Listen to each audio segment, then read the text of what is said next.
The MAGA coalition is breaking down. Donald Trump's once united allies are now at odds over issues like the Iran war and the Epstein files. Now the FBI is getting involved, as Will Sommer writes in The Bulwark, quote, "The Trump loyalists appear to have realized something. They control the world's leading law enforcement agency and can use it to settle these meddlesome internal squabbles."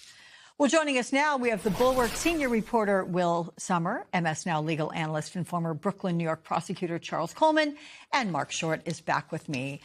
So, guys, welcome. This is welcome to you, yes. But, Will, this is your reporting. So what exactly is going on at the FBI? Sure. So this is a situation where we've seen these sort of MAGA civil wars roiling for about a year now, particularly over Charlie Kirk's assassination. There's this kind of lower tier right-wing influencer named Elizabeth Lane, who's originally from the Republic of Georgia. And, you know, she's feuding with people. She's allied with Candace Owens. And at one point, she says she has access to an FBI database. And then someone says, should the FBI look into that? And the FBI publicly says, yes, we are investigating this. So it struck me as unusual that the FBI would say, essentially, we're going after someone who's involved in these sort of right-wing feuds. And, you know, to say that publicly, you know, it strikes me as a very sort of political development.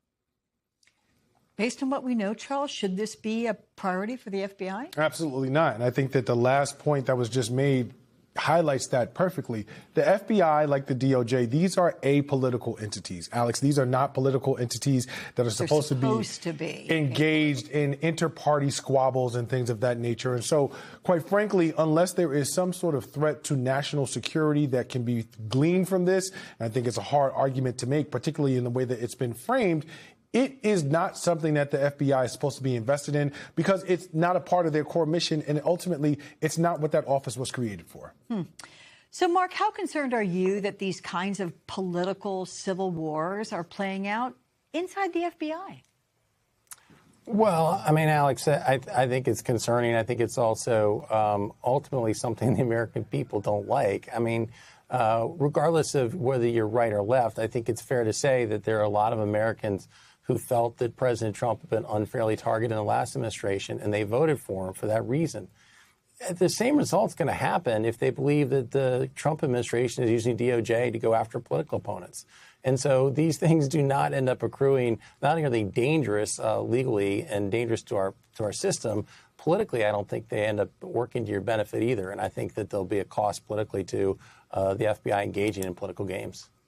And Will, you described the FBI Rapid Response account, which responded to this dispute. They did it on X as a kind of government-funded hype man. I want to play a small clip of something that particular account reposted just today. Here it is.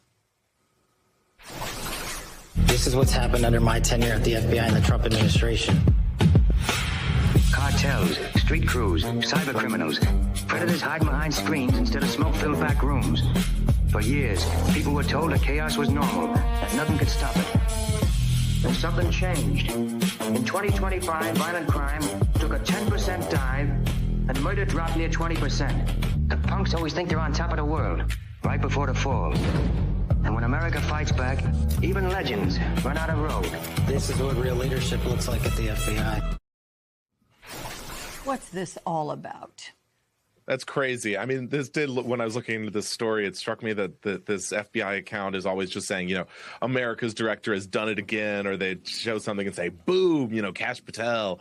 And then he would respond and say, like, you know, crush the bad guys. And, you know, you would think a rapid response account would be about, you know, the agency, its law enforcement activities, but it seems really much more focused on sort of promoting Kash Patel's image.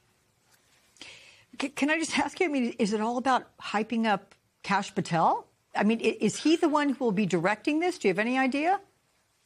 You know, we don't know who's behind it. I think it's fair to say it seems like, you know, given I think he has an interest in his own public image, clearly a healthy interest. So I think it's very likely that he is involved in it. You know, we've also seen, you know, he's willing to use the government jets to, you know, visit his girlfriend, you know, in ways that he criticized in past FBI directors, to fly to the Olympics and chug beer in the locker room. So, I mean, this is obviously someone who does not act like a typical FBI director. I mean, I like a good clip, you know, montage of Hollywood films myself, but like this, what's your reaction to it? Well, Alex, I think it's one thing to understand that in order to legitimize the actions of the federal government, you have to get people interested. You have to have people who are paying attention. But we've gone from the place of legitimizing it to sensationalizing it. And when you sensationalize it, now we're in an entirely different cadre of what it is to focus on law enforcement in this country. And now you're essentially making it cowboys and Indians, so to speak, or cops and robbers on steroids, where you're likening, in some cases, this to video game technology, popular culture, all of the things that sort of are playing to the manosphere, which, by the way, is where Kash Patel comes from as a podcaster, and dragging that into the political sphere. And so it's very dangerous when you're thinking about the legitimacy, if not altogether the sanctity of America's law enforcement institutions, to sort of play with that line of drawing interest and sensationalizing. I mean, it's making it entertaining. Right. Mark, what's your reaction to that? I mean, making the FBI, crime fighting, and all of that entertaining. Yes, you want people to be interested, but like this, doesn't it almost dumb it down? It's not my thing, Alex. I mean, I'd like to think that for the director of the FBI, hype videos are not what's essential to the job. But, at the same time, I'm more concerned is actually violent crime down, and it has been. So that's where my focus would be, less on the hype videos.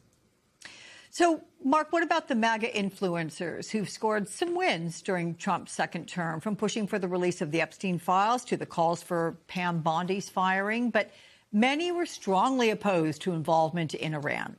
How much influence, I'm curious, do these online personalities really have in the administration?